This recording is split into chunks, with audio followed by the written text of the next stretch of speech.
This is the kind of horrifying incident that is flirting with a weaponized tech like this. It's a nightmare in the making. I will tell you, these aren't those little ones. I mean, Todd, did you hear what Carly said? I mean, these things are as big as an ATV.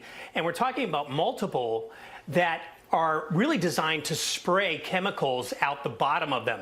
So imagine if a adversary or a bad actor got a hold of these and orchestrated, and we're talking about New Jersey, not too far from Manhattan, but could you imagine what's possible if you took these high-powered agricultural drones and misused them against us? This really underscores something that I don't think we've been thinking about, which is like, all right, who's in control of the drones, and how are they allowed to fly wherever they want to fly? And in this case, thankfully, Homeland Security investigations did lead to an active location of where these are in another warehouse. They still don't know who brought them there, but I mean, the idea that these were this close to the tri-state area with such a giant U.S. population with no control over them, these just should not be out in the open.